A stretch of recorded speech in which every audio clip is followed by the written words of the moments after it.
Hey everybody, and welcome to Twin Talk, a video discussion show where twin brothers Chris and Kevin drink and draw. We're talking about comic books, movies, and all things pop culture. We're your hosts, Chris Hart, Kevin Hart, and today we're going to be talking about Shang-Chi and the Legend of the Ten Rings.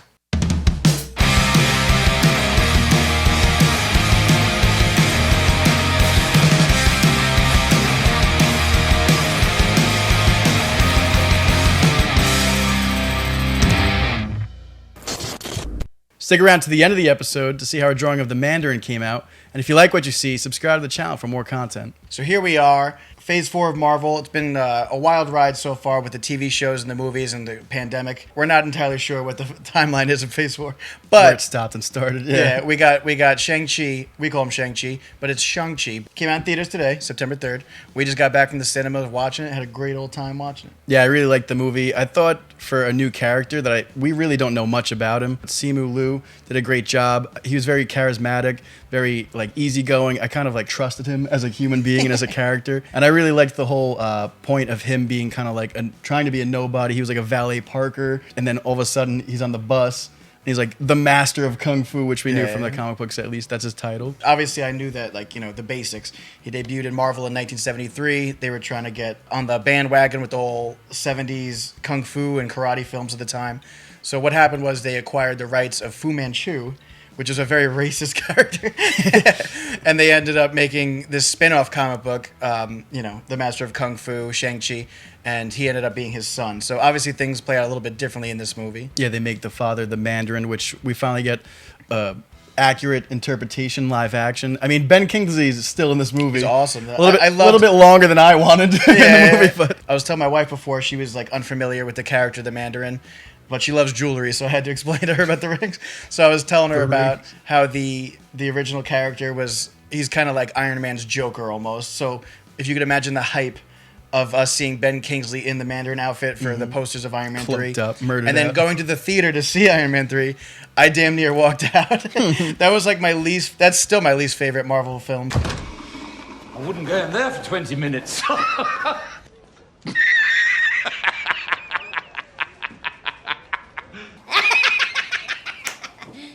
You serious?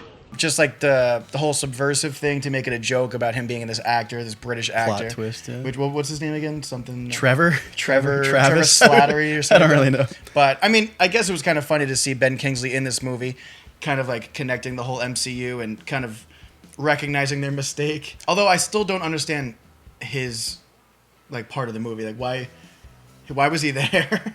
That's what I'm saying. He was in there for way longer than I wanted him to be. I think it was just Marvel being yep, we messed up. We're going to commit to the fact that this dude was an actor in the movie. So he plays this guy. He's hanging around with this chicken pig. Yeah. Morris. That thing stole my heart. I couldn't tell which was its face or its ass. I have no idea. Yeah. Let me know when the plushie comes out. I'm going to be buying that thing. Pre-order Absolutely. that. I want that thing as my pillow. A face or the ass. Either one. I'm going to bury it in. Another thing that I thought was cool about that was all the creatures in Talo, almost like anime characters, like these lions. It was like Pokemon. I was Pokemon characters. Naruto, Ninetales, all these different Pokemon looking things.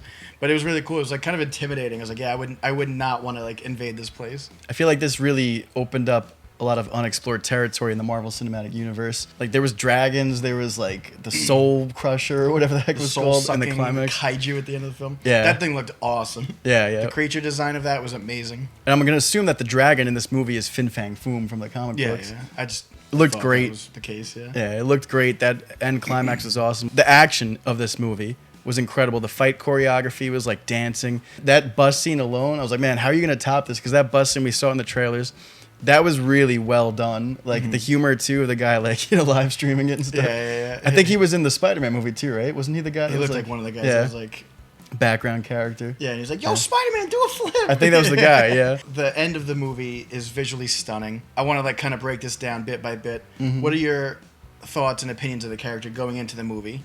Again, I thought it was awesome how he was hiding who he was deep down.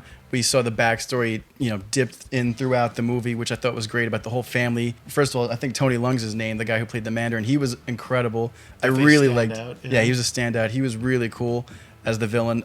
I really understood him.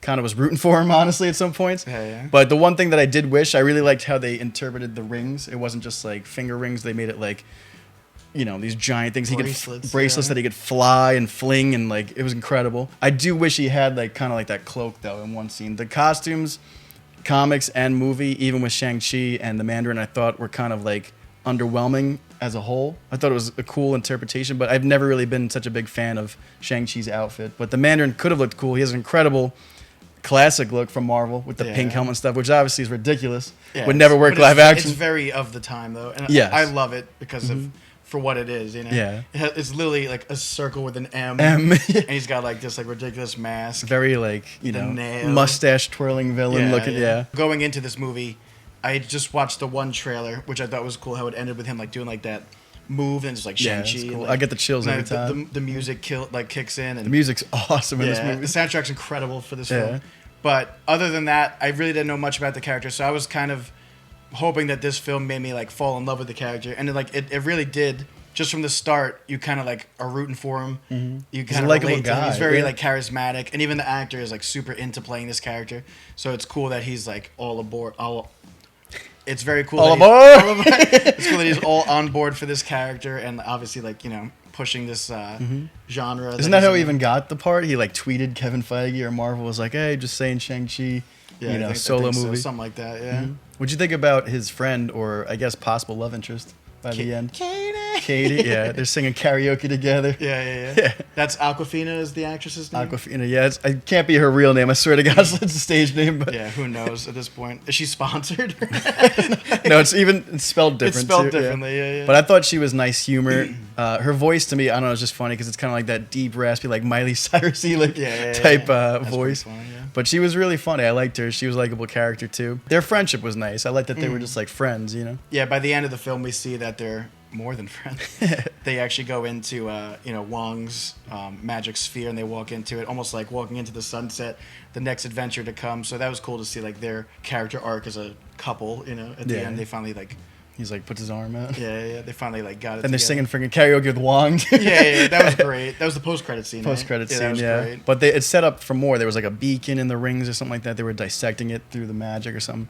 But so that's cool. Like that's what I'm saying is that this sets up things that I'd be excited to see in the future, like a sequel to this movie, because the characters were likable, the action was awesome, the world itself, like there's so much still unexplored territory, I feel, and Wong too, like.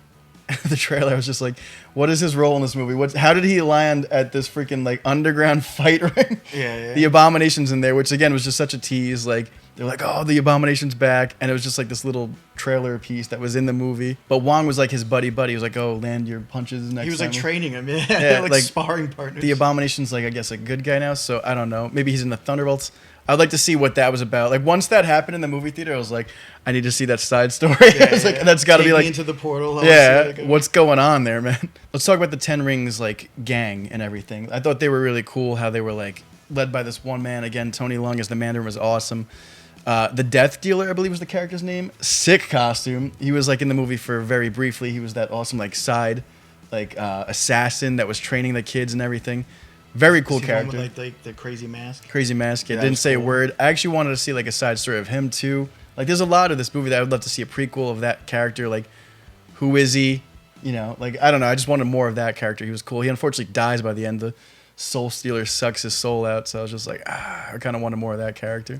Yeah, very intimidating, very cool looking. I don't know, something about that culture too. Like the great thing about this movie is like the music, the fighting, the choreography of everything. It's just cool to see Marvel branch off into different genres. Also, they had a guy in the Ten Rings called Razor Fist, I believe his name. Yeah. And he's got a custom, like BMW. Yeah. He's listening to, I don't know if you saw his like Spotify playlist that was like on the Nah. thing. It was like Black Hole Sun. And did it It's like, really? oh, he's I got some didn't good notice music choices, and he was kind of a likable character too by the end. I feel like he really didn't fit in because this is a whole like Asian Token white guy. Asian movie, and it's just like it's like Channing Tatum, like the dude like from Free Guy, Free Guy, yeah. but on the dude's body. So I was just like, who is this guy? I don't really know, but that was fun. I really like that sequence too of them like fighting the underground building when they're on like the scaffolding and stuff. Yeah. That reminded me a lot of Rush Hour too, especially with what's her Yeah. name, Aquafina being like the side comedy. She was just like what's her She's name? falling off the thing. Chris Tucker's like Lee. That's another thing too. And he's just got to save her. This movie reminded me a lot of like growing up in the early 2000s. Like Jackie Chan movies were like Shanghai Nights, the Shanghai thing, Noon. yeah, Yeah. like, there was Rush another Hour. craze. All these like right before the superhero genre took off, there was like this like action movie comedy with Jackie Chan and all his stunts and everything, and even me and you growing up watching. I don't know if you guys remember the Jackie Chan Adventures, like Great the cartoon on WB Kids, and like that was a cool ass show, man. That and like even Crouching Tiger, Hidden Dragon. That scene when they're in the forest is like alive. Yeah, that was really but cool. That's what I really liked about the Mandarin, is that he was this guy that's like eternal, and he was just broken down by this beautiful woman in the forest who like owned his ass like in the that fight. was great. That was also a really cool fight. That was like a dance to me, and like the funniest shot of the entire movie to me is like when And they're falling in love. he's just like literally like falling, looking at her. I was like, that's such a Yeah. funny scene of like this guy getting. What I took from that scene was domestic violence leads to eternal love. Oh my goodness. When I was watching that, I was like, oh, like me and Olivia turned to each other, like, oh, they're falling in love. I was like, they're also fighting. Yeah. I was like, No, I really did think that was an interesting take, because I was like, That this, was this awesome, could go yeah. one of two ways. Like clearly they showed he was falling in love with her, but this is a guy that like conquered all. he was like a hardened like warrior. Warrior, that yeah. was softened by love. by This love, one yeah. woman. I thought that was a cool take, but I also thought it could go the other way. Like he's got this, he's all about power, right? He wants Mm-hmm. power, he wants more and more. So I thought like him getting beat by a woman would have been like demeaning to his character. The catalyst for the story. Yeah, and like make him evil. I don't know. So, but then like, cause there's even one scene where she's like walking away after the fight, where I thought he was gonna like turn on her, like grab, like, hit her, yeah, grab her yeah, by yeah. the No, me throat, too, and yeah. be like, and that was like his ploy of like pretending to be in love. But I really liked the whole love story and their family dynamic. The sister was awesome too. She was a badass. Yeah. I forget her name, but she was really cool. I really liked how the movie started off, kind of like this like fable, almost this fantasy. You're like a Disney. Obviously, they're owned by Disney. Yeah. So like a Disney story where you're telling this tale of this, 1,000 years, the 10 Rings was ruled by men. Mm-hmm. So it was just cool to see that, and I really liked how that played out. That worked really well for me, and like you said, like the love story between this, 1,000-year-old hardened warrior that conquered everything, and now he like found something worth putting down the fight for, and that's what really like moved me as the Mandarin in this movie. Is Yeah. his character arc in this was Trying like to change. amazing to me. Yeah, Yeah, it and, was like, really good. You're rooting for this character. The Mandarin is a badass in this movie. Mm-hmm. The scene where his wife dies and he goes and he takes his kid to go fight the men who like killed her, basically was like so badass to me. I was like, okay, like this guy, it's almost like he let himself get soft by love, Mm-hmm. and he shouldn't have put the rings down, because had he had those rings, He would have prevented he it. said Yeah. nobody would have dared Dared. come in Yeah, to that's touch so cool. his wife. So it was like really like sad to me, and like you kind of understood the villain's Absolutely. journey in this movie, where you're almost rooting for him because you're like, yeah, like that sucks. Yeah. Now that we're talking about it, I was thinking about his costume. I was knocking it earlier, but it did show earlier on. He kind of had like the ponytail. long hair, and the long- yeah. So now that I'm saying Like like 1,000 years ago, yeah. he kind of like grew with the time. So he had the suit, which I thought was cool. Like the fact that this guy's just in the suit. He was like kind of lean guy too, but with the power of the rings, just the whole army like saluting him and bowing to him. I thought it was so cool, the command he took. I was really bummed out when he sacrificed himself at the end. Yeah, that was really sad. I was talking about how like him and Shang-Chi and his sister were like looking upon their father's dead body. He had sacrificed And they the had to leave him. rings. Yeah, Yeah. I was like, oh man, like that sucks. Like They're riding off on like Atreyu from the Never-Ending Story. The the never-ending story. The end fight to this too was awesome too. Like you saw, like you're kind of rooting. You understand why the Mandarin would want to go and try to like Save his wife. save his He was wife, hearing even though voices, yeah. even though she's he wants to believe that she's back there, Mm-hmm. even at the expense of like life itself, like the whole world dying by these soul-eating like creatures. Yeah, like demons. He wants to go save his wife. Like, that's his greatest desire. So you're rooting for him, his heart condition. Obviously, he's willing to stop at nothing Yeah. to get to that. So that's where the hero comes in to get that conflict. But at the same time, too, it's like tragic at the end. And Yeah. I like the whole family dynamic, how like they all played their part. The father, the mother, the sister, and Shang-Chi, the son. Like, He earned his respect too with the rings Yeah. and everything by the end. Just those rings alone, man. That is such a cool, like aesthetically pleasing Visual, power. yeah. They were able to fly with these freaking rings and stuff, Yeah. and it was just so cool. So I can't wait to see like the fight choreography, not just like martial arts, but with those rings going forward in the MCU, like going up against these giant threats. And the sister and they set owns up the sister army. Yeah, that was really. They were cool. like the 10 rings Seeing will her like, return. take the throne.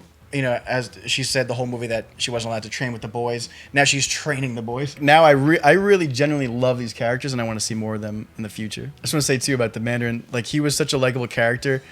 I kind of was rooting against Shang-Chi at one point when he was like, oh, because of my father, like with his past sins catching up to him, like my mother wouldn't have died. But it's like, oh, the fact that he even put aside his past sins, like he fathered you, like you're his just child. to Like, settle down and so make it's a kind of family, like, yeah. that's why I was halfway through this movie. I was like, how are they going to end this? Because This man conquered nations to play Dance Dance Revolution. Yeah, that's right. And you're gonna tell me that like you hate his guts? Nah. Yeah, exactly. The dude literally put, like you said, like it's like the guy was a badass, and if he had the rings, your mother would still be alive. You prick. Exactly. But I did enjoy the way it ended, and even Awkwafina's character, like I said, everyone had their own arc. She kind of had her own too. Like she was kind of just like Became Hawkeye. Yeah, exactly. Chris Tucker, like that was like her role. She was kind of like the helpless person that Jackie Chan had to continue to be awesome and save him every time. But I was glad to see her at least even if they like made a joke and like she closed her eyes and let it go, but because that warrior who trained his entire life was like, she's not ready. And he gets murdered. to me, that was that was even more tragic than the Mandarin. Was that bow and arrow trainer? I was felt like so bad. I literally was like, oh no. He was like, oh, don't die. Yeah. Like his soul sucked. Going forward with the future of the MCU, what'd you think about the post-credits scene? I could have swore, because we never saw really any closure with Trevor, the actor, Ben Kingsley.